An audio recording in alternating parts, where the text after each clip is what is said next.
Hey fans, me here for a comic show. I'm back with another week of comics. Last week was amazing. Secret Wars 9 was just perfect. I saw there was a couple people commenting they didn't like the ending, but I mean, I'm sorry, man. I mean, if you don't like the ending, you don't like nice things, I don't know, like happy endings happen sometimes, and you know, like sometimes there's like this conflict and this adversary, and then the heroes win, and it's cool. I don't know. I mean, no spoiler, but sometimes conflicts get resolved in a way that is happy, and I liked it. So you know, whatever. Silver Surfer #1. It's out this week. It's pretty big. It's the same team, Slott and Allred from Madman, and he has actually some Madmen in this issue, kind of Easter eggy. And there's also these hip hop variant covers, which I guess hip hop is Drake. And it's cool. I like these covers. They're nice. I went on the internet and saw there's a bunch of different like variations, homages to this cover. But man, this was a great issue. It had apparently like the female that Surfer hangs out with, Dawn, that they go back to Earth, and Dan Slott's her dad. I don't know. I mean, not officially. His name's not Dan Slott, but he definitely looks like Dan Slott, the writer, the creator. Like, and I guess he's her dad if he created her as a character. But they fight these aliens that take over pop culture stuff. They get our imagination, they get humanity's best resource, our creativity, our imagination, our pop culture, and use that against us. And it was a great first issue. I dug it a lot. Captain Marvel, it's the first post-Kelly Sue DeConnick Captain Marvel. And what was really good about this is not just the art, but her purpose. Her purpose now leading. And it's Alpha Flight. And Alpha Flight is like alpha meaning like first, and flight and space and all that. It has shit all to do with Canada. I'm sorry, classic Alpha Flight fans, both of you, but it's not Canada, it's space, and it was cool. And I'm not really hating on Alpha Flight. I know it has its place in the classic Marvel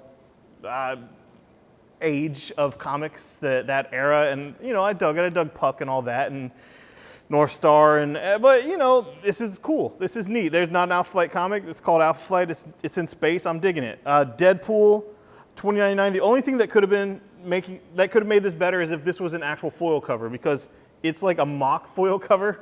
But yeah, it's future Deadpool. It's Wade's daughter, and it's pretty funny, pretty fun. If you like Deadpool, you'll like it. I like Deadpool. The whole thing with the PG-13 Deadpool is just a bunch of hooey.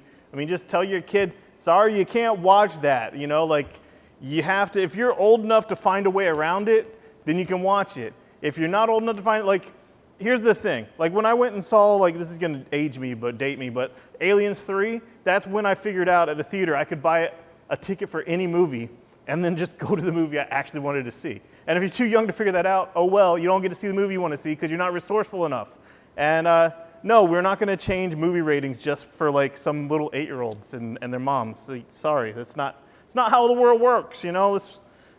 Whatever, you know, Deadpool is Deadpool, and they can do whatever they want, and I'm going to be there opening night and probably enjoy it, hopefully.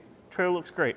Uncanny X-Men 2, if you read the first issue, you know it's a lot like Suicide Squad-y, Secret Six-y, Uncanny X-Force-like, but even farther along that anti-hero / possible villain team.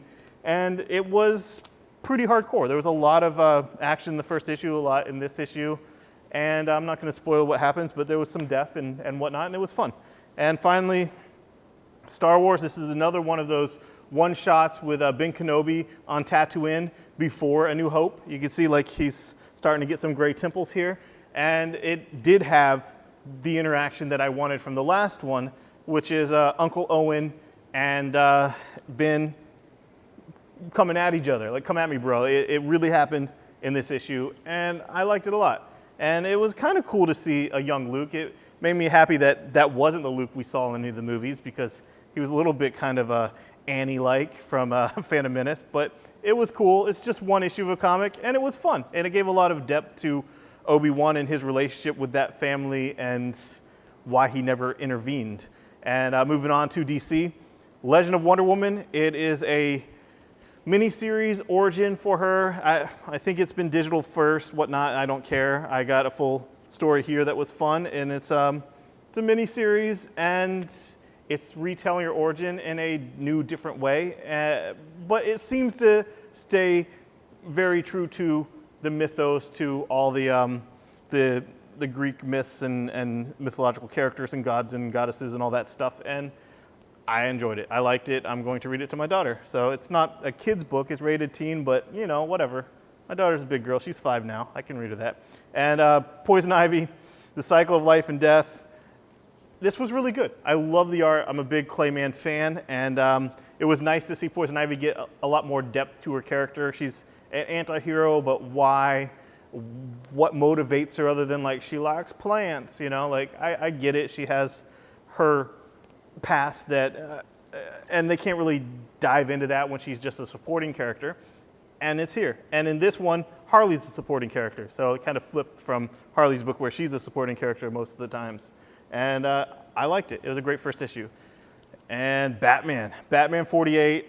You got the Bloom eyeballs. It's creepy. You got the color cover where you can, you know, adult coloring book it, you know, whatever. I need the PG-13 coloring book it, whatever. But this issue was insane.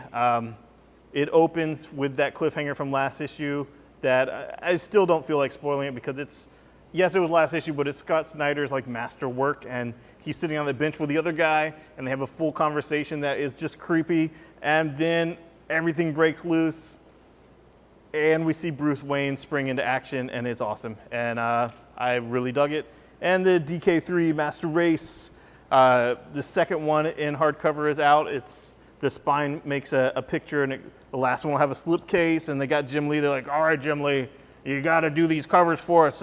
You know, we're going to make you the covers of the hardcovers. They're $13. We need to sell them, and you know, we need to make our profits up. You know, save us, Jim Lee. Your only hope. And you know, it's good. I like it. I've been digging DKIII way more than I thought I would. And then some indie books. American Monster. This is Aftershock, which has done a few books that have been fun. I like Super Zero issue 2 of that's out this week. But American Monster is Brian Azzarello. And it's a return to what I love him for, which is 100 Bullets crime. I want him to do crime noir, and I want it hardcore, and that's what I want. I don't want any supernatural trappings or superhero trappings or any of that stuff. I just want some totally ridiculous hardcore noir, and the main character in here, the monster, is not Red Skull, he's not Red Hood, he just has this red face. It looks like maybe all his skin just like is gone and is creepy, but it's not a horror, I promise you. He looks horrific, but it's a straight crime noir, and I dug it a lot. And then moving on to Devolution by Rick Remender. It's a dynamite first issue, but it's Rick Remender, the guy you know from Tokyo Ghost. The final part's out this week. Can't say anything about it because it is ridiculous. And it's the culmination of the entire first arc, and that ending was nuts. But Devolution, it's not zombies, because, you know, that's weird. Like, people are going to die and come back from the dead. What are you trying to sell me here, religion? And it's not the Cross, where they're all, like, creepy, evil, whatever, you know, wanting to torture, rape everybody. It makes sense. It's devolution. Like, we are devolving as a species, inarguably. I mean, you've seen, you've read Tokyo Ghost, you've seen Idiocracy. You know that we're devolving. You know, you've seen Trump's candidacy. And once these scientists get together and say, hey, we're killing ourselves as a species, why? And they decide, hey, you know what this unifying thread is? It's religion. We're all killing each other over religion. We're not advancing as a species because of religion. We're all held back because of this.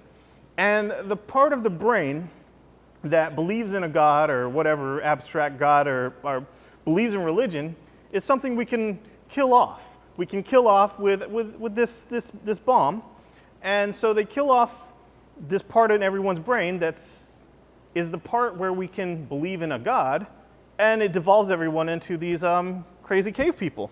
So I don't know what they're trying to say here, but it was a hell of a good time. I really enjoyed it. And if you like post-apocalyptic stuff but not zombie stuff, this is for you, because they're definitely not zombies. They're cave people. And you know, it was a cool political thing. I'm not like, oh, anti-religion or anti-politics or anti-big gulps or whatever. It was fun. I liked it. Rick Remender is the man. Good book. And finally, Wolf issue 5 is out. Alescott my favorite book of his. You can still get volume 1 for $10. Volume 1 is issues 1 through 4, but 1 was double-sized, so it's really a 5-part story. So I assure you, if you have volume 1, you do not have issue 5. You don't have it. It just came out now, and you should get it because it's the new story arc, and I love Wolf. And that's the week that is. Hopefully you try Silver Surfer. I'm telling you, even if you didn't read the first volume, you could read this and enjoy it. And we'll have those hip-hop Drake covers for all you people that like the internet and memes and whatnot, and maybe his music. I don't know, whatever. I don't care. Just get the book. It's fun. Thanks. Bye-bye.